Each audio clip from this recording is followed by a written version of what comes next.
தமிழ்நாட்டில் படம் பார்க்குறது வரைக்கும் இவங்க திமுககாரங்க சதி பண்ணாங்க.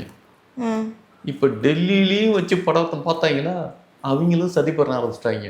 அவங்க மொத்தம் படம் வருமா வராதா?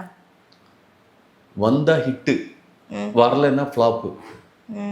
தெரியுமா?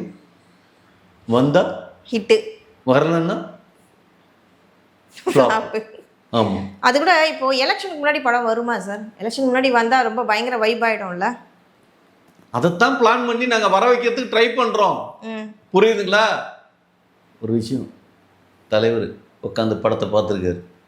ஓ, அவர் நடித்த படம் அவர் பார்க்காம பின்ன யாருங்க பாப்பா? ஹலோ, படத்தை முழுசாக பார்க்கறதுங்கிறது எந்த நடிகனும் முழுசாக பார்க்க மாட்டான். ஆமாம், டப்பிங் வரைக்கும் கொஞ்சம் கொஞ்சமாக பிட்டு பிட்டாக பார்ப்பாங்க. ஏன்னா இவனுங்க பிட்டு படம் நடித்தவனுங்க. புரியுதுங்களா? அதனால மொத்த படமும் கடைசியாக தான் பார்க்கணும். அந்த பார்க்கறதுக்கு டைமே இருக்காது. ஏன்னா அடுத்த படத்தில் நடிக்கிறதுக்கு ஓடிடுவானுங்க. புரியுதுங்களா? இப்படியெல்லாம் இருக்கிறதுனால தான் படம் பார்க்கவே முடியாமல் இருந்தது. ஆனால் தலைவர் ரீசெண்டாக படத்தை பார்த்துருக்காரு. படம் தலைவருக்கு பிடிக்கலன்னா ஏன் சார் பிடிக்கல? உங்கள் தலைவருக்கு அந்த படம் பிடிக்கல, என்ன காரணம்? துப்பாக்கி படம் பார்த்தீங்களா? அந்த படம் முத தலைவர் உட்காந்து பார்த்துட்டு பிடிக்கலன்ட்டு. அச்சிச்சோ.